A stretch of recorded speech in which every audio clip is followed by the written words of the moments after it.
जंगल के किनारे एक गांव बसा हुआ था।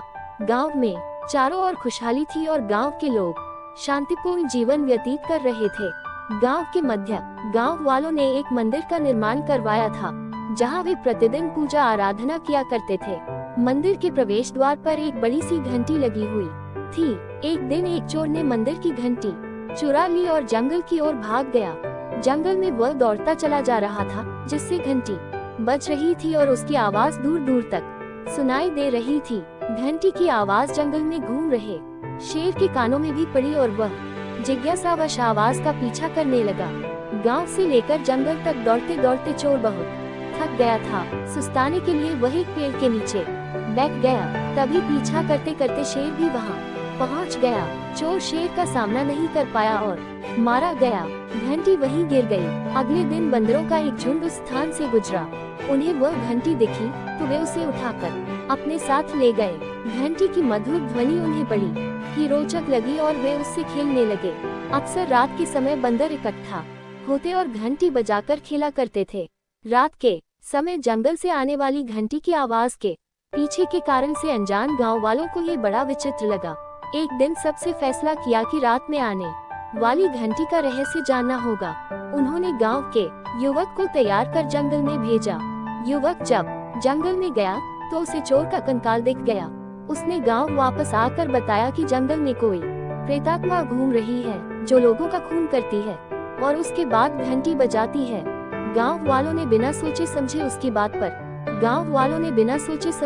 बात पर विश्वास कर लिया। ये बात पूरे गांव में जंगल की आग की तरह फैल गई। गांव में भय का वातावरण व्याप्त हो गया। धीरे धीरे गांव के लोग पलायन कर दूसरे गांव जाने लगे। जब राज्य के राजा को ये बात चली कि उसके राज्य के एक गांव के लोग वहां से पलायन कर रहे हैं, तो उसने पूरे राज्य में मुनादी करवाई कि जो व्यक्ति जंगल में घूम रही प्रेतात्मा को वहां से भगा देगा और घंटी की आवाज बंद कर देगा, उसे उचित पुरस्कार प्रदान किया जाएगा। राजा की यह मुनादी उसी गांव में रहने वाली एक बूढ़ी औरत ने भी सुनी। उसे विश्वास था कि प्रेतात्मा की बात महज एक अफवाह है। एक रात वह अकेले ही जंगल की ओर निकल गई। वहां उसे बंदरों का समूह दिखाई पड़ा, जो घंटी बजा बजाकर खेल रहा था।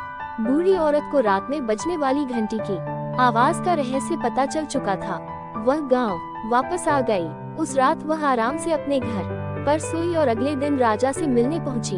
राजा को उसने कहा, महाराज, मैं जंगल में भटक रही प्रेतात्मा पर विजय प्राप्त कर सकती हूँ और उसे वहाँ से भगा सकती हूँ। उसकी बात सुनकर राजा बड़ा प्रसन्न हुआ। बूढ़ी औरत बोली, महाराज, प्रेतात्मा को नियंत्रण में लाने के लिए एक पूजा आयोजित करनी होगी और उसके लिए मुझे कुछ धन की आवश्यकता पड़ेगी। राजा ने बूढ़ी औरत के लिए धन की व्यवस्था करवा दी, जिससे उसने कुछ मूंगफलियां, चने और फल खरीदे। गांव में मंदिर के परिसर में उसने एक पूजा का आयोजन किया। वहां एक गोला बनाकर उसने खाने की सारी चीजें रख दी और भगवान की प्रार्थना करने लगी। कुछ देर ऐसा करने के बाद उसने खाने की सारी चीजें उठाए और जंगल में चली गई। जंगल पहुंचकर एक पेड़ के नीचे उसने खाने की सारी चीजें रख दी और छुपकर बंदरों के आने की प्रतीक्षा करने लगी। कुछ देर बाद बंदरों का समूह वहां आया। उन्होंने जब खाने की ढेर सारी चीजें देखी तो घंटी को एक तरफ फेंक उन्हें खाने दौड़ पड़े। बंदर बड़े मजे से मूंगफलियां, चने और फल खा रहे थे। इस बीच मौका पाकर बूढ़ी औरत ने घंटी उठा ली और राजा के महल आ गई।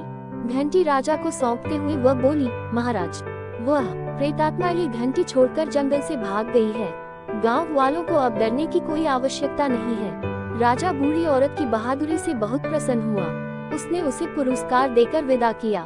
उस दिन के बाद से गांव वालों को कभी घंटी की आवाज सुनाई नहीं दी और वे फिर से खुशी खुशी रहने लगे।